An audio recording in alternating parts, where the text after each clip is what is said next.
management loves nothing more than a shortcut. So when tools like Copilot, Cursor, or AI test case generators enter the ecosystem, the management collectively rejoiced. The promise was intoxicating. Why waste months creating a test automation framework when we can utilize a large language model to generate 500 test cases in like 5 seconds flat? And so we are currently drowning in articles and tutorials showing how easy it is to feed an AI model a really nifty prompt that would allow you to get a fully functional test automation suite of end-to-end tests within seconds. But there's a massive difference between creating a test automation suite which should run once on a clean machine and actually designing a robust and reliable and resilient test automation framework that is supposed to actually be reused. And so AI isn't really solving the quality crisis, it is actually accelerating it. By lowering the barrier to entry to basically zero, we haven't increased the quality standards of our code. We have instead just built a really efficient factory for technical debt. We are mass producing scripts without an architectural brain behind them, and so sooner or later, and I'm betting on the former, the bill is going to come due. The first major flaw of generative AI in the context of software testing is that it feeds on a kind of dangerous metric when taken out of context, and that is code coverage. Because AI is fantastic at looking at your repository, understanding all the front-end components, and actually covering every single text box, clicking every single button, spitting out scripts to fill in every input field.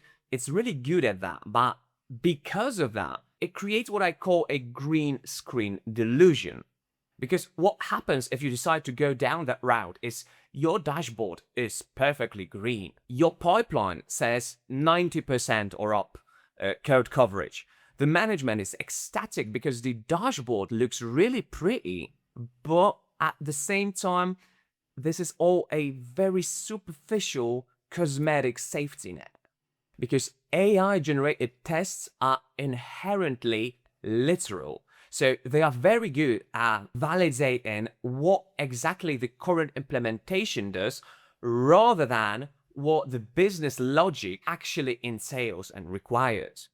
And so if your code contains a subtle logic flaw or a race condition or a risky, looking from an architectural standpoint, a risky design decision, AI will fail to look at it critically and say, hey, this may be a bit problematic.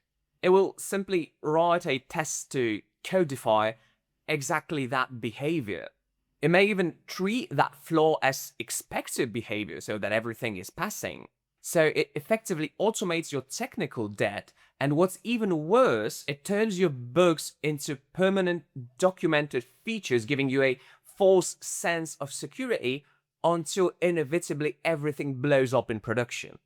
Also, writing code is the easy part of software engineering. The hard part is actually maintaining it throughout the years, throughout the changing requirements, the shifting dependencies, the multi-year product lifecycle evolutions that are going to take place. This is where the actual work happens. And so when a human test architect creates a framework, they think about those exact pitfalls that are going to come your way. They have a reusability and maintainability in mind while creating all of it.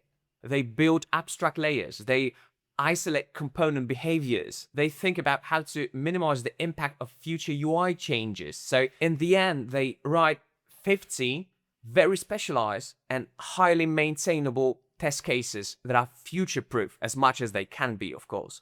But an AI doesn't think about longevity. It doesn't care about the mental health of your team within a year or 2 years. It operates on token optimization and immediate output. So it will happily generate 200, 300, 500 test cases for you, which are going to be linear, flat, repetitive scripts with hard-coded logic and redundant selectors just to fulfill your prompt. Because you wanted 500, you are going to get 500. But the very moment your team decides to change the checkout flow or to shift a microservice dependency, 80% of those tests are going to come crumbling down. And now, instead of refactoring a single page object model or a shared utility component, your team needs to spend days going through the piles of test cases and AI generate a boilerplate just to get to the bottom of what actually goes wrong. And so the time you save during the creation process is going to be completely obliterated during the maintenance phase. Because AI tools generate on a simple principle which you need to remember: garbage in, garbage out. A large language model in and of itself has zero situational awareness. So it doesn't know that your staging environment shares a database with a different team, for example.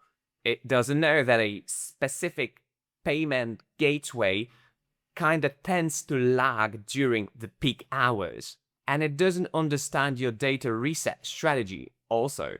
And as a result, the generative tools create test scripts which are kind of brittle from day one. They don't account for state isolation or network flakiness. They don't design the smart hooks to prepare backend before execution. They just interact with the interface like a hyperactive user.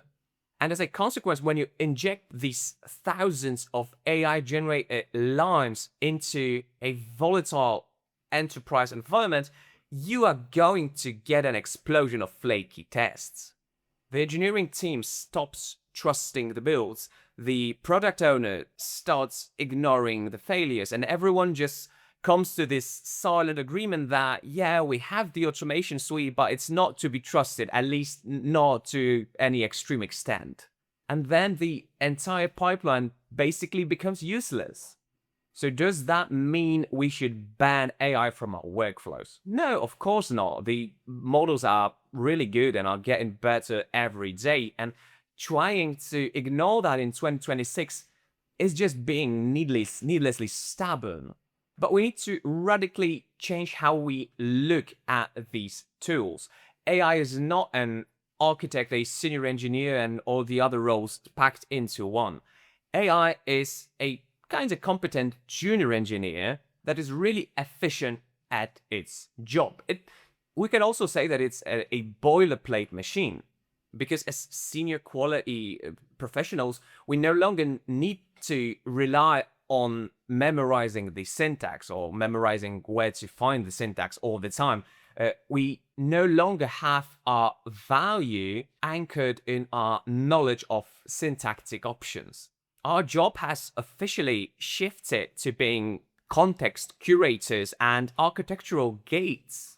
So you should absolutely use and leverage AI to take care of the boring, repetitive stuff, to take care of the tedious parts of actually writing code. But at the same time, you should treat every line that it spits out with immense skepticism. Review it, refactor it when needed, enforce strict design principles, and most importantly, control the data environment.